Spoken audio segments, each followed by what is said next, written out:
sejam bem-vindos novamente à nossa TV Araxá Educa. Eu sou a Dayana, professora de língua portuguesa. Vamos lá? Nessas últimas aulas nós estamos estudando as tipologias textuais. Lembram que nós já vimos sobre a narrativa, começamos a ver sobre a dissertação. Nós vamos aqui recapitular um pouquinho sobre o que vimos na aula passada. Tudo bem? Vamos lá. A tipologia dissertação, que são os textos dissertativos. Eu falei com vocês, lembram? Sobre a introdução, o desenvolvimento e a conclusão. Onde na introdução, o autor do texto, o estudante que está prestando o vestibular, prestando o Enem, ele vai expor sobre a sua ideia, sobre o problema. Já lá no desenvolvimento, ele vai desenvolver seus argumentos, né? E na conclusão, ao final do texto, ele vai trazer uma possível solução ou a sua própria exposição mesmo. Nós vimos também que temos dois tipos de dissertação. Nós temos a dissertação expositiva e a dissertação argumentativa.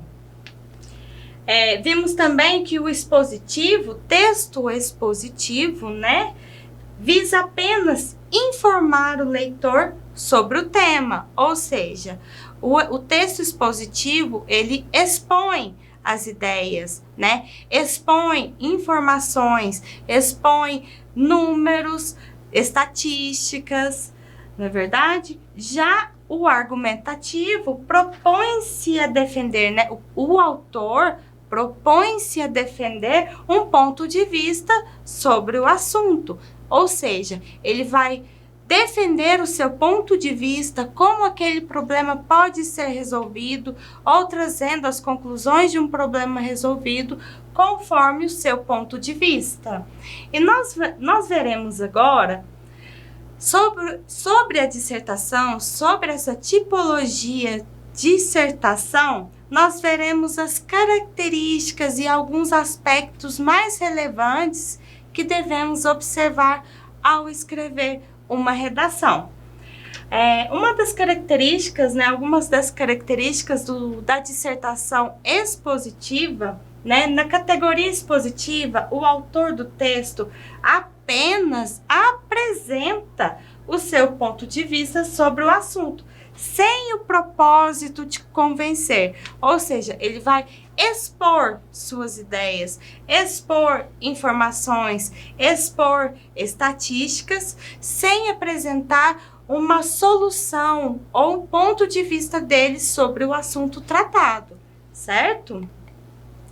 Já lá na dissertação argumentativa, né, nessa modalidade, há a intenção de convencer ou persuadir o leitor por meio de conhecimentos plausíveis, além do ponto de vista do autor. Ou seja, ele já vai ter conhecimento daquele assunto que ele está tratando, ele já conhece a problemática, ele vai argumentar sobre isso, trazer possíveis soluções, colocar o seu ponto de vista e assim argumentar para tentar convencer mesmo o leitor.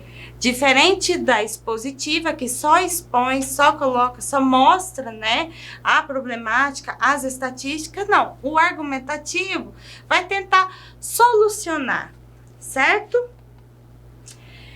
Aqui outras características, assim, para a gente visualizar melhor o que pode ter num texto expositivo, nós teremos, ele apresenta os pontos de vista do assunto, né? Diferente lá do argumentativo, ele expõe sim um ponto de vista dele, né?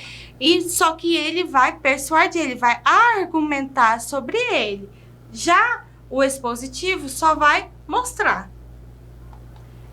Não vai se posicionar, né? Aí vai haver imparcialidade, ele não vai se posicionar e não vai argumentar tentando solucionar a problemática. E também será objetivo. O objetivo dele é informar. O objetivo é ter um texto objetivo, certo? E lá no argumentativo, como vai funcionar? O texto argumentativo vai trazer a defesa, né, da opinião do escritor. O escritor tem uma opinião e ele vai defender essa opinião, ele vai argumentar, vai tentar convencer o leitor, né, sobre o ponto de vista dele. Vai trazer o posicionamento dele e o objetivo é influenciar o leitor. Ou seja, ele tem o objetivo de te convencer de que o ponto de vista dele é plausível, certo? De que a problemática que ele trouxe se resolve da forma como ele propõe. Outros aspectos super relevantes, né? Nessa tipologia textual, se faz necessário o uso de uma linguagem clara e objetiva, além da utilização da terceira pessoa ou em primeira pessoa do plural. Como acontece isso? Quando eu estou argumentando, eu não vou utilizar o eu, né? Eu acho, eu penso, né? Pode ser utilizada a primeira pessoa, mas do plural. Por exemplo, pensamos que... e assim por diante, nós usamos mais na terceira pessoa. Como que pode acontecer? Conhece-se os problemas da população e assim por diante. Ou seja, eu conheço. Não, isso não cabe dentro de uma argumentação. Os argumentos devem seguir uma sequência lógica. Lembram que eu falei na aula anterior que nós temos que usar termos que conectam um parágrafo no outro, seguir uma sequência lógica para que o leitor compreenda, né, o que nós escrevemos. Eles podem ser únicos ou dar apoio a outros argumentos dominantes também dentro de um assunto. Ou seja, dentro de uma dissertação pode haver mais de um argumento diferente do outro, mas que se posicionem, certo? Que possam ser comparados. É um exemplo. Mais aspectos relevantes, né? O domínio do assunto abordado e da norma culta da língua portuguesa. Ou seja, para escrever um texto, para argumentar, né, para dissertar, para expor em um texto, nós devemos ter domínio desse assunto, né? Uma forma de estar por dentro dos assuntos relevantes, né, que acontecem no mundo, é estar atento a jornais, revistas que trazem notícias do mundo, rádio, TV, tudo que envolva toda a nossa população mundial, você deve estar atento. Outra fonte muito bacana de ter argumentos, assistir a documentários, né, séries, é muito legal para o desenvolvimento aí do seu repertório. E a norma culta da língua portuguesa, a norma padrão da língua portuguesa. Não usamos gírias, não usamos figuras de linguagem em um texto dissertativo, certo? O domínio da ortografia, que é, na verdade, saber escrever corretamente as palavras, né? Uma dica muito importante quanto a isso, se você quer se sair bem em uma dissertação, no seu vestibular, daqui um tempinho, hein, gente? Ou para o Enem, treine a sua escrita, treine a sua redação, busque temas atuais para escrever. Assim você vai treinar a sua ortografia e evitar jargões, linguagens conotativas e figuradas, que, como eu falei agora, não são aceitas em uma dissertação. Eu trouxe um texto aqui para a gente analisar. É também, como na aula passada analisamos, uma redação de um aluno. Esse também é uma redação de um aluno, se não me engano, para um vestibular. Vamos ver. É condenável a atitude que grande parte da sociedade desempenha no que diz respeito à preservação do meio ambiente.